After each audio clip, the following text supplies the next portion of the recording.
Welcome to the Layer Parameter Overview tutorial for mimoLive. In this tutorial, we'll take a closer look at the third column of the mimoLive document window, the layer parameters. This is where you set up the look and behavior of each layer in your layer stack. You'll learn how to define keyboard shortcuts to trigger layers, organize and work with parameter groups, adjust the appearance and geometry of your layers, manage sources like logos and media files, and finally, master interactive controls such as buttons and triggers to run your show with precision and style. We've prepared a simple mimoLive document with a placer, a lower third, and a stopwatch layer in the layer stack. Now, please take a look at the third column in the window. Here you'll find the layer parameters. These parameters define the content of each layer, their visual appearance, and how they behave when it comes to animations. The first thing to learn is that the layer parameters display only the parameters of the currently selected layer in the layer stack. Click on different layers in the layer stack, and you'll notice that the available parameters change accordingly. The yellow ribbon in the layer stack shows you which layer you're working on. Please select the lower third layer.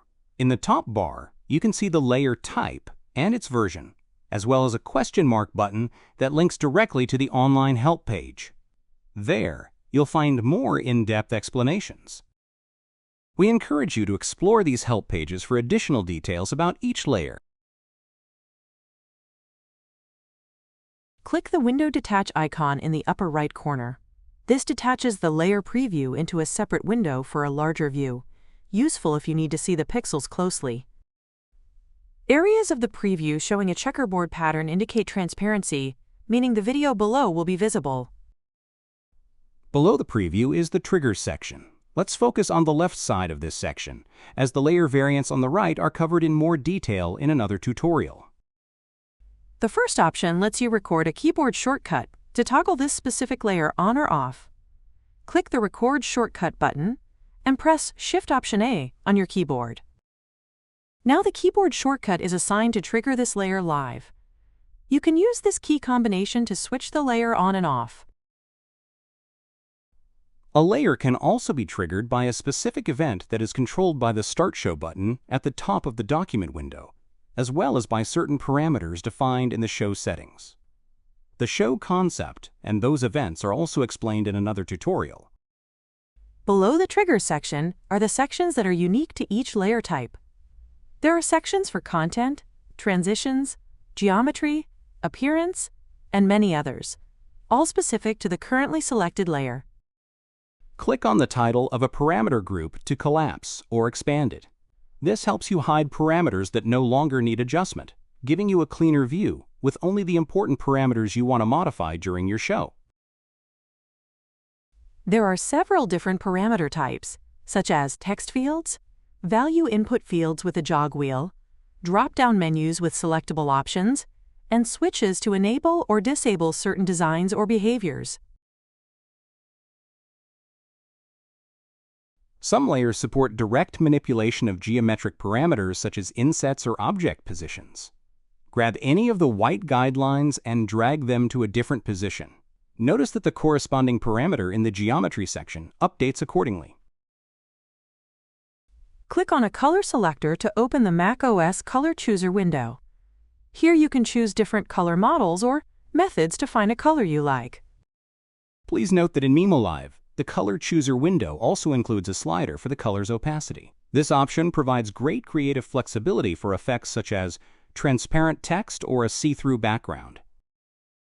If a layer works with text, you'll find a font selector where you can change the font, face, size, and color of the displayed text. Click the A button at the end of the parameter row to open the Font Chooser panel. mimoLive can use all fonts installed on macOS in the Font Book app. Click the switch for the Drop Shadow option.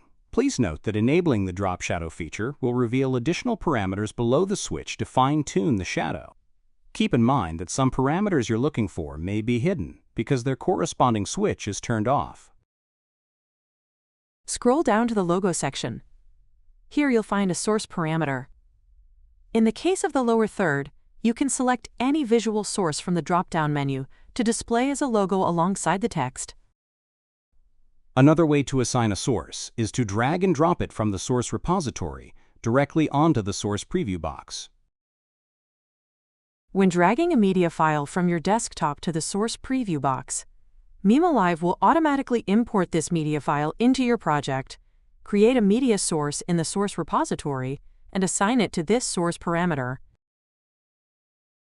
Now select the stopwatch layer and switch the layer live. You'll see another type of control in the parameter column, buttons. These buttons can trigger various features of a layer. In the case of the stopwatch layer, the buttons control the state of the stopwatch. Click the Start button to start the stopwatch.